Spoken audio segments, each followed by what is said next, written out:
those who know or Tagatano, I identify as a transgender man. Sa bawat salitang ating ginagamit, may kasaysayan dala. At sa Kuya Slang, ang bawat salita ay may kwento ng laban, pagmamahal, at komunidad.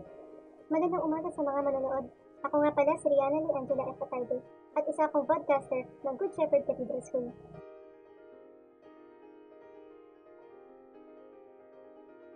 Ngayon, may tanong ako para sa inyo. May mga kakilala ba kayong mga kasama sa LGBTQ+ community? Kapag kasama mo sila, napapansin mo ba kung paano sila magsalita? Kapag tinanggal sa konteksto, hindi natin maintindihan, di ba? Parang nagsasalita sila ng sarili nilang wika. Nagtataka ako, paano ba nabuhay ang mga katagang na ito? At ano kaya ang kasaysayan sa likod ng mga salitang ito? Kaya, huwag na natin patagalan pa at talakayin natin at sabay nating alamin. Simulan natin sa evolusyon ng mga queer identities. Ayon sa American Society of Microbiology, mahalaga ang pag-unawa at paggalang sa mga pronouns para sa mga miyembro ng LGBTQ+ community. Ang simpleng pagkilalang ito ay nagtataguyod ng inklusibong kultura at nagbibigay lakas sa bawat isa na ipapahayag kung sino sila. Ano ang iyong mga pronouns? She, her. He/she. Paano mo nalaman ang iyong pagkakakilanlan? I've known since I was about 4 years old. It wasn't anything crazy. Siguro natural lang na naisip ko, naramdaman ko. Maraming tao ay gumagamit ng panghalip tulad ng she, her, he, him, o they, them. Dahil ang una ay kaugnayan sa babae o lalaki. Maraming non-binary at gender non-confirming na tao ang mas gumagamit ng they, them upang kilalanin at patunayan ang kanilang identidad. Mahalaga ba ang iyong sexualidad o gender identity sa paraan ng pagpapahayag ng iyong sarili? Mahalaga siya dahil mas na-express ko yung sarili ko ng mas malawak at nagiging confident ako. Sobrang important para sa akin. Kasi, to me, this is who I am. At kung iniiba mo, according to what you believe is true, parang ini-invalidate mo lang yung existence mo. Para sa akin po ako, kasi syempre may mga pinagtataanan yung mga tao at ibang gender at ibang gender identity or ibang sexuality. Dahil dito, maaari na tayong tumubo sa paksa ng slang at self-expression. Nagbibigay ang slang, lalo na sa marginalized na community ng kasarian, ng paraan upang ipahayag ang identidad sa labas ng formal na wika. Halimbawa, ang mga salitang tulad ng serving, slay, at they, them realness ay nilikha ng queer at LGBTQ+ na komunidad upang patunayan ang identidad nila, itsura, at kumpiyansa. Maging ang masculine at feminine coded slang tulad ng bro at queen ay maaaring magpahiwatig kung paano maayon o lumalaban ang isang tao sa pamatayan ng kasarian. Ang paggamit ng mga terminolohiyang mga kaugnayan sa gender identity, sexual orientation, at intersectionality ay tumutulong sa mas malinaw na pagpapahayag na karanasan at sa paglalagay nito sa mas malawak na konteksto ng kasaysayan at kultura. Gumagamit o nagamit mo na ba ang LGBTQ+ lang dati?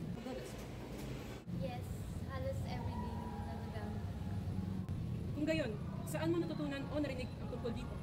So, bata pa lang ako nung naririnig ko na yung mga slang sa tita ko. I grew up on the internet a lot, so that's where I mostly learned it from LGBTQ+ influencers, and pati na rin sa mga kaibigan ko at mga kaklase ko. Malaki ang papel ng pop culture sa paghubog ng LGBTQ+ slang.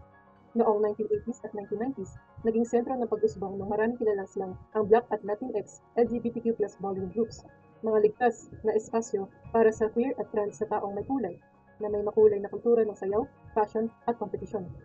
Sa tulong ng mga celebrity, TV, musika, at social media, naging mainstream ang mga terminal tulad ng shade, slay, read, at realness mula sa mga palabas gaya ng RuPaul's Drag Race, Pose, at Queer Eye.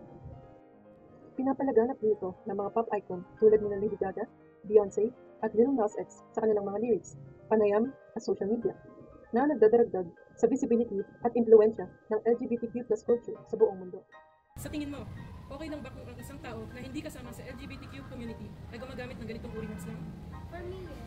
Kasi hindi naman kung ang mga bakla ay gumagamit nga ng mga salitang pang ibang let's say jeje, bakit hindi din pwede ang mga straight na gumamit na gay lingo? Opo, para sa akin okay lang. So long as hindi niya dinidisrespect ang community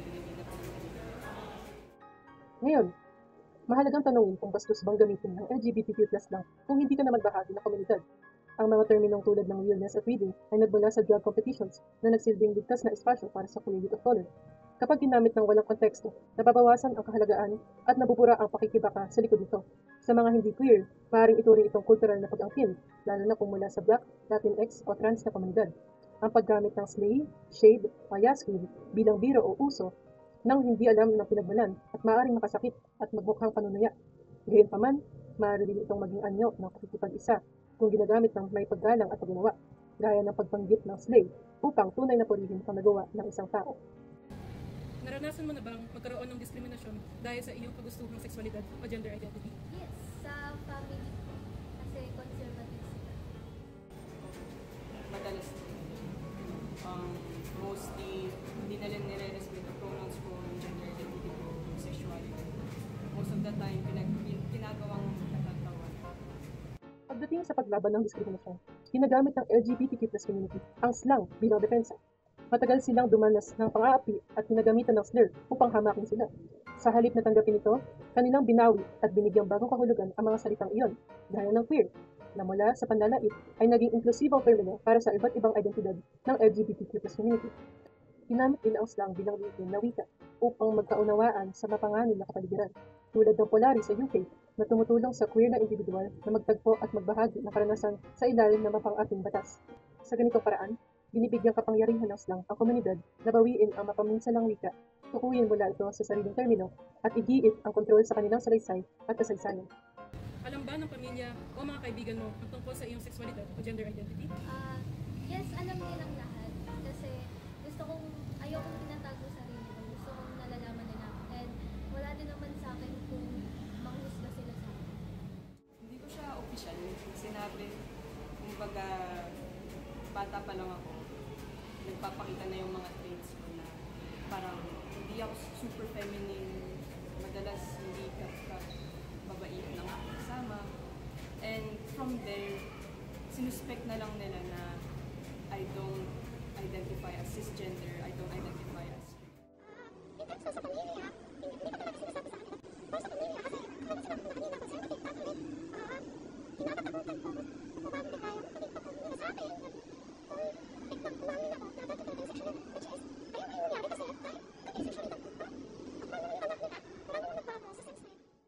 Ang slang ay makapangyarihang kasangkapan para sa visibility sa queer movement dahil higit pa ito sa makikipag-usap. Ito ay bumubuo ng identidad, komunidad at paglaban. Tinutulungan ito maipahayag ng LGBTQ+ community ang kanilang natatanging karanasan sa paraang kadalasang hindi natutugunan ng pangunahing wika at lumilikha ng pakiramdam ng pag-aari, lalo na sa mga lugar kung saan stigmatized ang queerness. May papel din dito sa edukasyon, gaya ng mga terminong non-binary at deadname na nagbubukas ng pag-uusapang tungo sa inklusibong wika at mas malalim na pag-unawa. Sa kabubuan, ang queer slang ay isang anyo ng aktivismong linguistiko, ginagawang nakikita ang identidad, pinapalakas ang kultura, at hinihikayat ang lipunan na makinig, matuto, at umunlad. Sa tuwing nakakakita ka ng LGBTQ+ representation, ano ang iyong nararamdaman? Natutuwa ako and mas sumasaya ako kasi may mga representation na, lalo na pag sa Philippine media, kasi bihira lang yung nangyari, lalo na conservative ang Pilipinas. siguro nakikita. Kasi syempre hindi naman palagi nakakawa ng representation na finally, you are seen as a person, you are seen as something that actually exists. Hindi ka dapat tinatapos for it. Hindi tatamak sa kapatid ng pinakawala na. Sa advokasya ng LGBTQ+, mahalaga ang slogans, chants at wika sa media na paghubog ng opinyon ng publiko at pagtulak ng pagbabago. Ang mga slogan tulad ng Silence Equals Death at Love is Love ay nagpapadali sa mahihirap na paksa sa mga makabuluhang pahayag na madaling tandaan at ikalat. Pinagbubuklod ng chants gaya ng Get Used to It, We're Queer and We're Here ang mga nagpaprotesta. Pinapalaki ang boses ng mga nasalaylayan at humihimok ng aksyon sa patuloy na laban para sa LGBTQ+ visibility at karapatan. Hinahamon ng mga pahayag na ito ang mga pamatayan, nagpapalakas ng pagkakaisa at nagsisimula ng talakayan. Ang queer slang ay higit pa sa mga salitang usok. Ito ay wika ng pagkakakilanlan, lakas at pagkakaisa. Sa pag-unawa at paggamit nitong ng may respeto, tumutulong tayong palakasin ang boses ng komunidad at itaguyod ang mas inklusibong lipunan.